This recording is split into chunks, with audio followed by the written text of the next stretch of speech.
Hello everyone, welcome back to my YouTube channel. आज हम आपके लिए लेके आए हैं 7 जनवरी 2022 को हुए सीटेट पेपर 1 के फुल 30 क्वेश्चन। तो हम डिस्कस करेंगे अपने फर्स्ट क्वेश्चन के साथ। फर्स्ट क्वेश्चन आया था हमारा, आपके साथ जो भी आंसर डिस्कस किए जा रहे हैं सारे ऑफिशियल आंसर हैं। यदि आपको हमारी वीडियो अच्छी लगती है तो वीडियो को लाइक कीजिए और हमारे चैनल को विज़िट कीजिए। हमारा फर्स्ट क्वेश्चन आया था असर्शन और रीज़न वाला। एक बच्चा 11 महीने में चलना सीखता है जबकि दूसरा बच्चा 15 महीने में चलना सीखता है। इसका कारण क्या दिया था? इसका कारण दिया था व्यक्तियों के विकास भिन्न भिन्न दरों पर होता है। जो व्यक्तियों का डेवलपमेंट होता है वो अलग अलग रेट पे होता है। ये इसका राइट आंसर होगा आपका ए और आर दोनों सही है और आर सही व्याख्या करता है ए की। ये सही बात है। सभी व्यक्तियों में विकास की जो दर होती है वो भिन्न भिन्न होती है, किसी में एक समान नहीं होती। नेक्स्ट क्वेश्चन आया था हमारा क्वेश्चन नंबर 2। विकास निम्न में से किस पर निर्भर करता है? इसका राइट आंसर होगा आपका आनुवंशिक बनावट, भौतिक वातावरण एवं सामाजिक सांस्कृतिक कारक तीनों ही चीज़ों पर निर्भर करता है हमारा विकास। राइट आंसर होगा ऑप्शन नंबर 4, फर्स्ट, सेकंड और थर्ड ऑप्शन तीनों। क्वेश्चन नंबर 3 आया था हमारा, किस अवस्था में प्रतीकात्मक खेल बढ़ता है तथा संज्ञानात्मक विकास को समर्थन देता है? इसका राइट आंसर होगा आपका प्रारंभिक बाल्यावस्था यानी अर्ली चाइल्डहुड, जिसकी उम्र होती है 2 से 6 वर्ष तक। नेक्स्ट क्वेश्चन आया था हमारा, निम्न में से बच्चों के प्राथमिक सामाजिकरण की कौन सी संस्था है? प्राथमिक सामाजिकरण, इसमें क्या आएगा हमारा परिवार प्राथमिक है और ये सारी सेकेंडरी हैं। मीडिया सेकेंडरी है, स्कूल सेकेंडरी है और पड़ोस सेकेंडरी है। ये सारे सेकेंडरी हैं। फर्स्ट में हमारा परिवार आता है क्योंकि हम परिवार से ही ज़्यादातर चीज़ें सीखते हैं। क्वेश्चन नंबर 5 आया था हमारा, एक 5 साल की बच्ची यह तर्क करने में विफल रहती है कि जब पानी को एक लंबे और संकीर्ण ग्लास से एक चौड़े बर्तन में स्थानांतरित किया जाता है। लंबे गिलास से पानी को, ये लंबे गिलास में पानी है और ये लंबे गिलास से क्या करती है, चौड़े गिलास में पानी को स्थानांतरित कर देती है। तो पानी की मात्रा समान रहती है। पियाजे के अनुसार इसका क्या कारण है? वह विफल रहती है, वह पहचान नहीं पाती कि दोनों बर्तनों में पानी समान आएगा। इसका राइट आंसर होगा आपका वह प्रतिवर्ती सोच नहीं रखती है, वह पलट के नहीं सोच पाती है। चलते हैं नेक्स्ट क्वेश्चन पे, क्वेश्चन नंबर 6 पे। लेव वाइगोत्स्की के सिद्धांत के अनुसार हमारी संज्ञानात्मक संरचनाओं की बनावट व हमारी संज्ञानात्मक प्रक्रियाओं में बदलाव किसके द्वारा होता है? इसका राइट आंसर होगा आपका जो हमारी लेव वाइगोत्स्की के अनुसार पूछा है, इसमें सांस्कृतिक उपकरण। और पियाजे के द्वारा पूछते तो इसका आंसर क्या हो जाता है? स्कीमा। क्वेश्चन नंबर 7 आया था हमारा, वाइगोत्स्की के अनुसार इनमें से कौन सा कारक संज्ञानात्मक विकास में महत्वपूर्ण भूमिका निभाता है? इसका राइट आंसर होगा आपका भाषा, लैंग्वेज। वाइगोत्स्की के 3 टर्म दिए हैं। इनका सिद्धांत है उसका ये नाम ही है सामाजिक सांस्कृतिक विकास का सिद्धांत, जिसमें आता है सामाजिक, सोसाइटी, कल्चर और लैंग्वेज। ये 3 से हम याद रख सकते हैं वाइगोत्स्की की थ्योरी, SCL। नेक्स्ट क्वेश्चन आया था क्वेश्चन नंबर 8, समूह में चर्चा करना और सकारात्मक शिक्षण छात्र संबंध किस कक्ष की विशेषता है? समूहों में चर्चा करना, इसका राइट आंसर हो जाएगा आपका प्रगतिशील कक्ष, प्रोग्रेसिव क्लासरूम की। नेक्स्ट क्वेश्चन आया था हमारा क्वेश्चन नंबर 9 आया था, बाल केंद्रित कक्ष में विद्यार्थी क्या करते हैं? इसका राइट आंसर होगा ज्ञान के सक्रिय निर्माता हैं, चाइल्ड सेंटर्ड क्लासरूम में। क्वेश्चन नंबर 10 आया था हमारा, कॉल वर्ग के किस चरण में व्यक्ति तर्क करते हैं कि सही कार्यवाही विवेक के स्वचुने हुए नैतिक सिद्धांतों द्वारा परिभाषित की जाती है? इसका राइट आंसर होगा आपका सामाजिक अनुबंधन अभिविन्यास।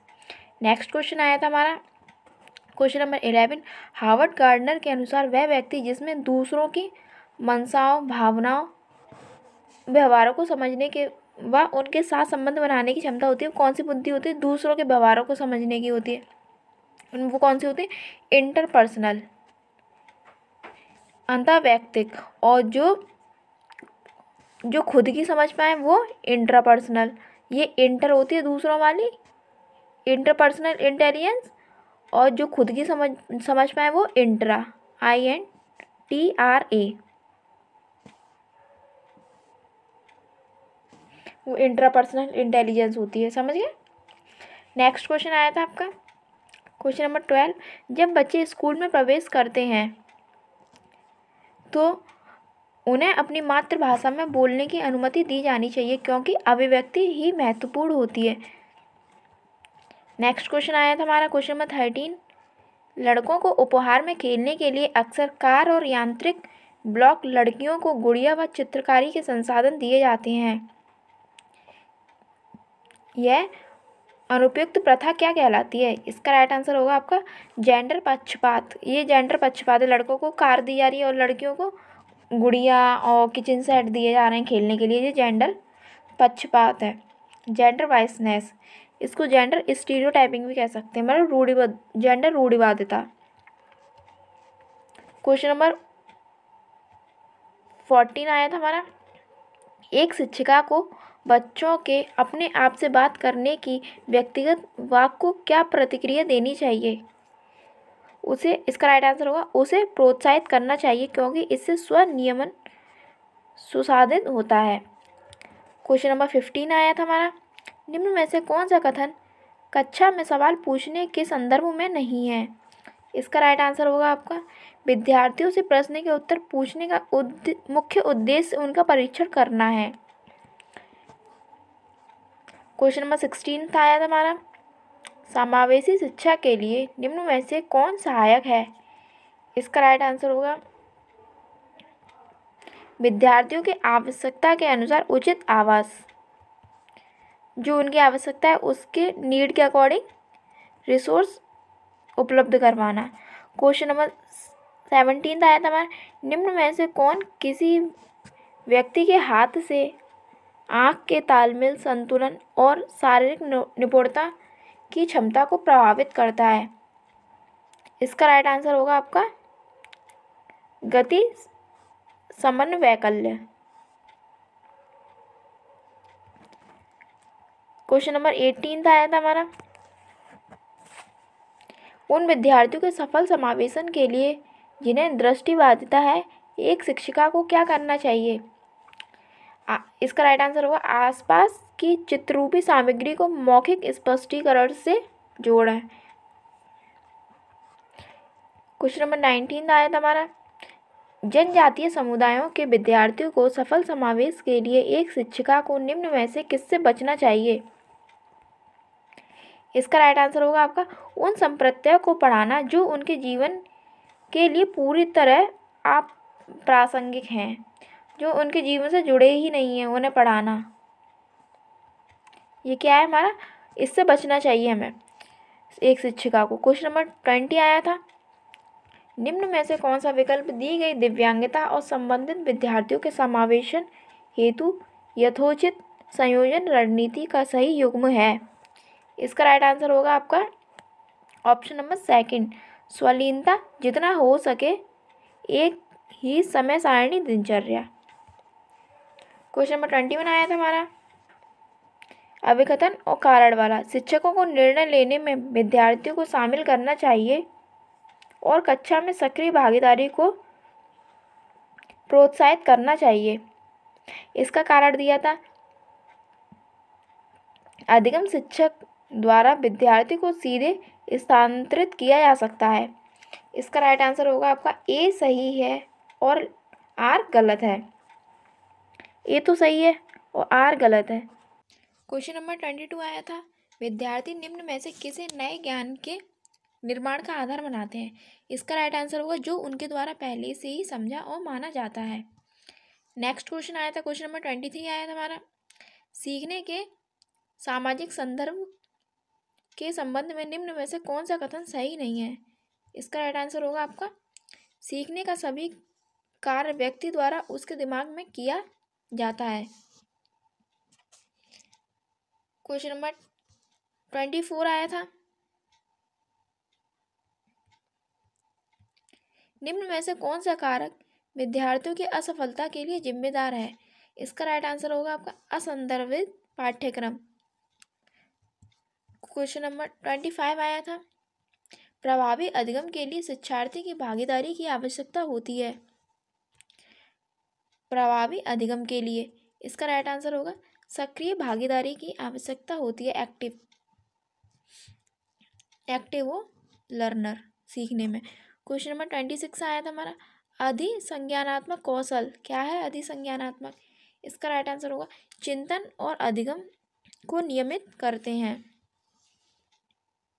जो हमारा अधिसंज्ञानात्मक कौशल होता है। क्वेश्चन नंबर 27 आया था, त्रुटियों के बारे में निम्न में से कौन सा कथन सही है? इसका राइट आंसर होगा आपका त्रुटियों पर चर्चा और विश्लेषण द्वारा उन्हें अर्थपूर्ण अधिगम में बदला जा सकता है। जो भी बच्चों की त्रुटियां होती हैं हमें उनको गलत नहीं ठहराना है, जो उनकी त्रुटियां हैं हमें उस पर डिस्कस करना है और उनको एनालिसिस करके बताना है कि आपने ये गलती की है, यहाँ गलती की है, जिससे कि बच्चे पूरी तरह सीख सकें कि कहाँ गलती हुई थी, फिर उसे गलती नहीं करें। क्वेश्चन नंबर 28 आया था, अधिगम और सूचना प्रसंस्करण एवं संवेगों और प्रवृत्तियों का संबंध किस प्रकार का है? इसका राइट आंसर होगा आपका अधिगम और सूचना प्रसंस्करण संवेगों की काफ़ी हद तक प्रभावित होते हैं। नेक्स्ट क्वेश्चन आया था हमारा क्वेश्चन नंबर 29, एक विद्यार्थी कुछ संप्रत्तियों के बारे में अपनी जिज्ञासा को संतुष्ट करने के लिए किताबें पढ़ रही है। यह किस तरह के लक्ष्य का उदाहरण है? जो उसके कुछ कॉन्सेप्ट हैं, उसको जो भी डाउट है कॉन्सेप्टों में, वो उसको क्लियर करने के लिए कुछ बुक्स पढ़ रही है। तो ये उदाहरण किसका है? वह महारत हासिल करने की दिशा में उन्मुख लक्ष्य। क्वेश्चन नंबर 30 आया था, राष्ट्रीय शिक्षा नीति 2020 का केंद्र बिंदु क्या है? इसका राइट आंसर होगा बहुविषयकता और समग्र कक्षा। ये वाला राष्ट्रीय शिक्षा नीति वाला ये वाला क्वेश्चन तो बहुत ज़्यादा शिफ्टों में रिपीट हुआ है। आज हम आपके लिए लेके आए हैं 7 जनवरी को हुए सीटेट के EVS के फुल 30 क्वेश्चन। तो डिस्कस करते हैं अपने फर्स्ट क्वेश्चन के साथ। फर्स्ट क्वेश्चन आया था हमारा,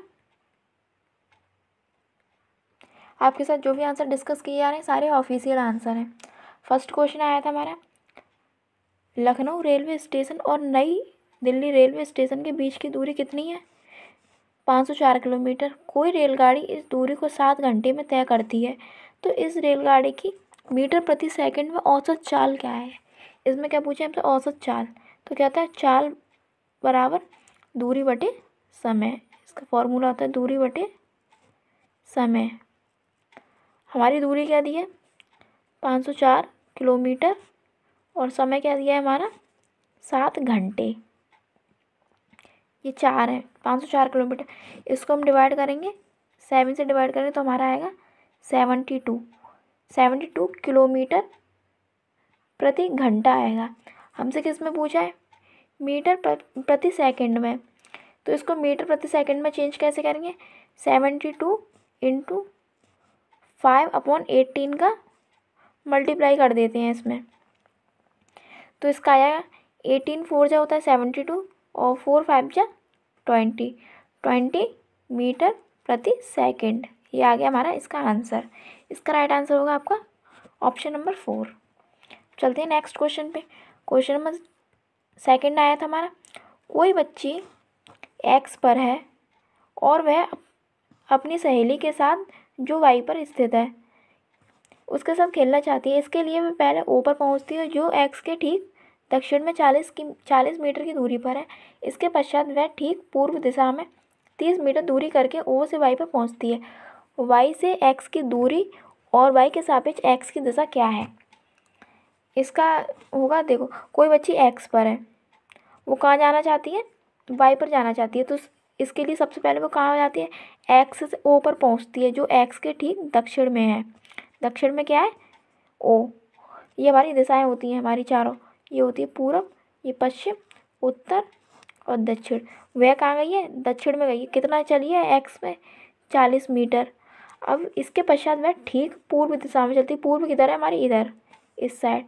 तो पूर्व दिशा में चलती है कितना? 30 मीटर दूरी तय करके O से Y पर पहुंच जाती है। अब वो Y पर पहुंच गई। अब इसमें पूछा है Y से एक्स की दूरी बताइए और वाई के सापेक्ष एक्स की दिशा, ये दूरी पूछिए हमसे और ये दिशा पूछिए, ये कितनी हो जाएगी। तो ये इसमें ये 90 डिग्री का एंगल बनना है, इसमें लग जाएगी आपकी पाइथागोरस प्रमेय। पाइथागोरस प्रमेय क्या होती है आपकी, तो ये लग जाएगी हमारे कर्ण का स्क्वायर बराबर, कर्ण का स्क्वायर बराबर लंब का स्क्वायर क्या है हमारा 40 का स्क्वायर, और आधार का स्क्वायर क्या है हमारा 30 का स्क्वायर। इसको हम सॉल्व करेंगे तो इसका कितना आएगा 1600 प्लस ये कितना आएगा इसका 900, इसको ऐड करेंगे हम तो हमारा कितना आएगा 2500 आ जाएगा हमारा। 1600 900 को ऐड करेंगे 2500 आया। अब इसका हम कर्ण से ये स्क्वायर कट जाएगा, स्क्वायर से वर्ग कट जाएगा हमारा, तो हमारा आंसर कितना आ जाएगा 2500 को निकालेंगे हम तो कितना आएगा 50 मीटर। दिशा हमारी कैसी होगी, ये था हमारा फिगर, हमसे दिशा पूछिए इस बाई की एक्स के सापेक्ष, तो दिशा हमारी क्या हो जाएगी, ये हमारी दिशा हो जाएगी, ये पूरब, ये पश्चिम, ये उत्तर और ये दक्षिण। हमारी दिशा क्या हो रही है उत्तर पश्चिम। हमारा राइट आंसर हो जाएगा ऑप्शन नंबर फर्स्ट। चलते हैं नेक्स्ट क्वेश्चन में। क्वेश्चन नंबर 63 आया था, स्लॉथ के बारे में दिए सही कथन को चुनिए। इसमें सही कथन क्या है, इसका राइट आंसर हो जाएगा आपका स्लॉथ लगभग 40 वर्ष तक जीते हैं और वह अपने जीवन काल में 8 वृक्षों पर घूमने की तकलीफ उठाते हैं। केवल 8 वृक्ष चुनते हैं अपने जीवन में। ये क्वेश्चन नंबर 4 आया था हमारा, जंगलों के ज़्यादा काटने से निम्न में से क्या स्थितियाँ संभावित हैं।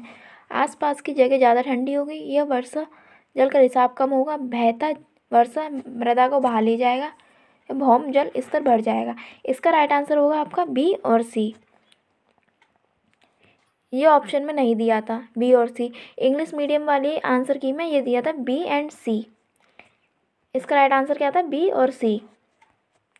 और ये इसमें है ना हिंदी इंग्लिश मीडियम वालों को तो जिसने आंसर 4 टिक लगाया था ऑप्शन नंबर 4 तो उसको पूरा 1 नंबर मिला था, और हिंदी मीडियम वालों को सभी को इसमें कॉमन नंबर मिला था, इसमें सबको मिला था क्योंकि आंसर ऑप्शन में बी और सी ऑप्शन ही नहीं था।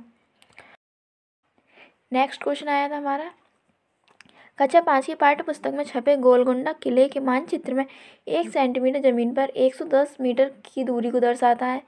इस मानचित्र में फतेह दरवाजे से पटन चेरू दरवाजे की दूरी 15.4 सेंटीमीटर है। जमीन पर इन दोनों दरवाज़ों के बीच की कम से कम दूरी होगी। इसका ये वाला क्वेश्चन हर पेपर में पूछा गया है, ज़्यादातर हर पेपर 1 सेंटीमीटर की दूरी दी थी, उसमें 110 दे दी और ये नीचे वाली वैल्यू बस चेंज हो जाती है, ये मीटर में दिए, और 15.4 सेंटीमीटर की पूछिए। 1 की इतनी दी है तो 15 की कितनी होगी, इसकी हो जाएगी 15.4 सेंटीमीटर, इसका गुणा कर देंगे 110 में तो हमारा आ जाएगा, इस पॉइंट से ये 0 कट जाएगी तो हमारा आ जाएगा आंसर 1694, ये मीटर में आएगा हमारा। और हमसे पूछे किस में, किलोमीटर में आंसर दिए हैं सारे, तो किलोमीटर में चेंज करने के लिए हम क्या करेंगे 1694 इसको डिवाइड करवा देंगे हम 1000 से, क्योंकि किलोमीटर में पूछा है हमसे, किलोमीटर में चेंज करने के लिए 1000 में तो हम इससे डिवाइड करेंगे तो हमारा क्या आंसर आ जाएगा 1.694 किलोमीटर। ऑप्शन नंबर हमारा फर्स्ट सही हो जाएगा, नहीं ये फर्स्ट नहीं, ये वाला सॉरी, ऑप्शन नंबर 3। चलते नेक्स्ट क्वेश्चन में। क्वेश्चन नंबर 66 आया था हमारा, मिजोरम के निकटवर्ती प्रतिवेशी 3 राज्य हैं। इसका राइट आंसर होगा त्रिपुरा, असम और मणिपुर। नेक्स्ट क्वेश्चन आया था हमारा क्वेश्चन नंबर 67, भारत के किस राज्य संघ शासित प्रदेश में पहाड़ों पर जंगलों के निवासियों की ग्राम सभा एक विशेष सभा में लॉटरी निकलकर यह निश्चित करती है कि किस परिवार को उस साल खेती की कितनी ज़मीन मिलेगी।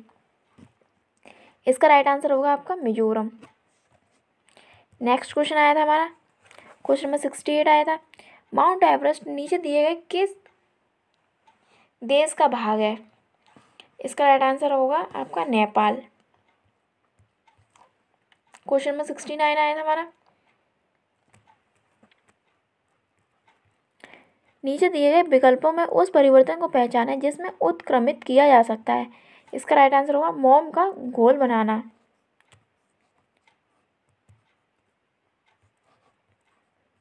क्वेश्चन नंबर 70 आया था हमारा, वृक्षों पौधों की जड़ों में पाए जाने वाले कुछ नीचे दिए गए विशेष लक्षणों पर विचार कीजिए।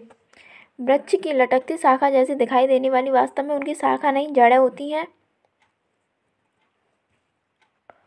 जड़ों की लंबाई वृक्ष की ऊंचाई की लगभग 30 गुनी होना। जड़ों द्वारा वृक्ष को मजबूत खंभों की भांति सहारा देना। जड़ों द्वारा खाद्य सामग्री का भंडारण करना। लटकती जड़ों का बढ़ते बढ़ते जमीन के अंदर चले जाना। इसका राइट आंसर होगा आपका ए, सी और ई। ए, सी और ई। नेक्स्ट क्वेश्चन आया था, क्वेश्चन नंबर 71 आया था हमारा। किसी विद्यार्थी द्वारा नीचे दिए गए कथन पर विचार कीजिए। मैं जिस जगह से आई हूँ वहाँ एक पहाड़ी इलाका है। हमारे यहाँ बारिश बहुत होती है और बर्फ़ भी पड़ती है। जब अधिक ठंड होती है तो हमें धूप में बैठना अच्छा लगता है। हमारे घर पत्थर तथा लकड़ी से बनते हैं। छात्रा कहाँ से आई है? इसका राइट आंसर होगा आपका मनाली से आई है, हिमाचल प्रदेश से। हिमाचल प्रदेश में बर्फ़ भी पड़ती है। क्वेश्चन नंबर 72 आया था हमारा। आपकी मित्र कमजोर दांत और हड्डियों के कारण अस्वस्थ रहती है। उसके उभरने के लिए निम्न में से कौन सा विकल्प सर्वोत्तम है? इसका राइट आंसर होगा आपका दूध, सब्जियां, पालक और फल। नेक्स्ट क्वेश्चन आया था हमारा, क्वेश्चन नंबर 73 आया था। मधुमक्खी के छत्ते के विषय में नीचे दिए गए कथनों पर विचार कीजिए। प्रत्येक छत्ते में बहुत सी रानी मक्खियाँ होती हैं जो अंडे देती हैं। ये गलत है। प्रत्येक छत्ते में कुछ ही नर मक्खियाँ होती हैं। छत्ते में बहुत सारी काम करने वाली मक्खियाँ भी होती हैं जो शहद के लिए फूलों का रस एकत्रित करती हैं। यदि काम करने वाली मक्खियाँ ना हो तो छत्ता और शहद नहीं बन सकते। नर मक्खी छत्ते के लिए बहुत महत्वपूर्ण होती है क्योंकि ये रस वाले फूलों को खोजने में सहायता करते हैं। इसका राइट आंसर होगा ऑप्शन नंबर 4, बी, सी और डी। बी, सी और डी। नेक्स्ट क्वेश्चन आया था हमारा, क्वेश्चन नंबर 74 आया था। नीचे दी गई उस विशेषता को चुनिए जो नीचे दिए सभी जानवरों में पाई जाती है। कछुआ, अजगर, बाज, छिपकली, शहद की मक्खी। इसका राइट आंसर होगा आपका केवल सी, अंडे देते हैं ये, अंडे देना। क्वेश्चन नंबर 75 आया था हमारा।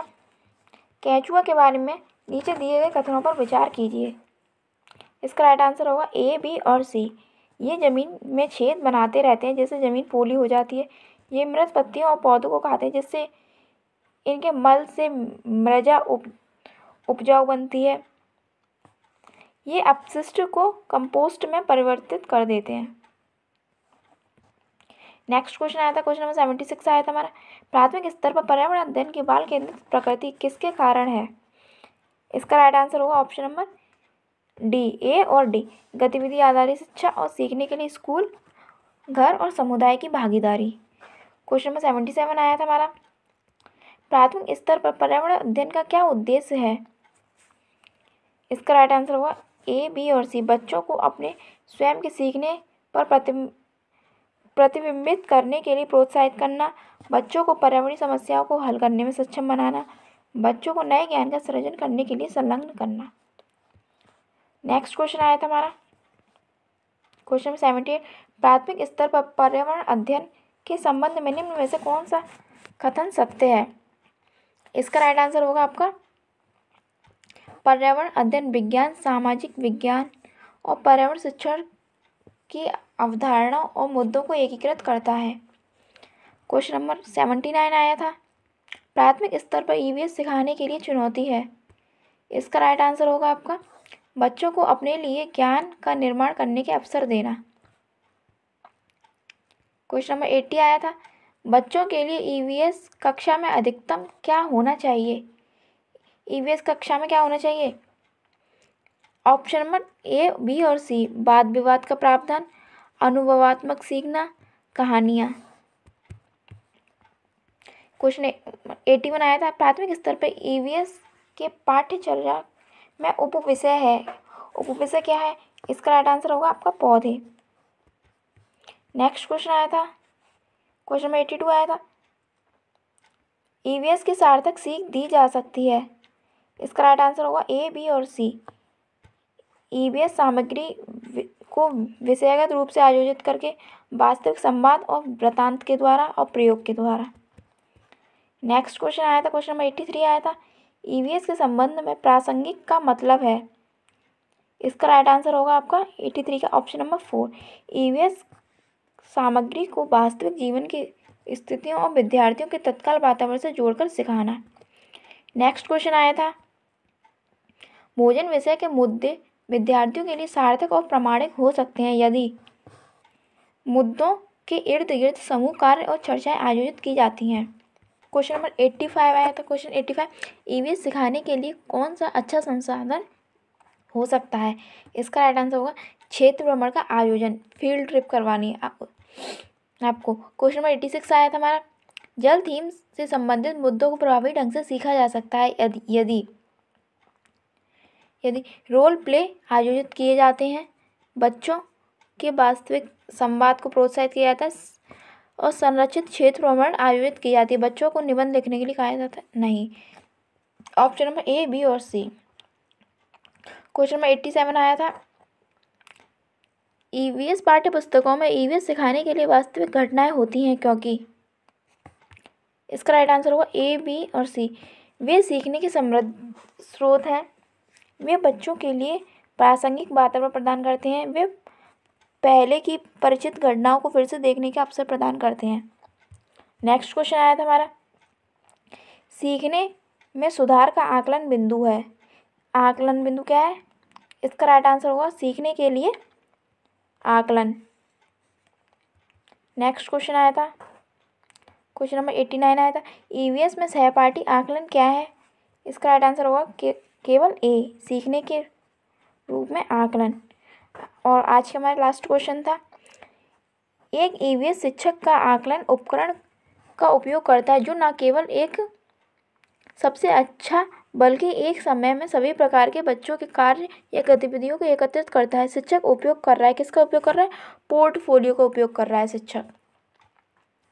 ये हो गया आज के हमारे ईवीएस के 30 क्वेश्चन। यदि आपको हमारी वीडियो पसंद आई हो तो हमारी वीडियो को लाइक कीजिए और हमारे चैनल को विजिट कीजिए। अब मिलते हैं आपसे नेक्स्ट वीडियो में। जय हिंद, जय भारत।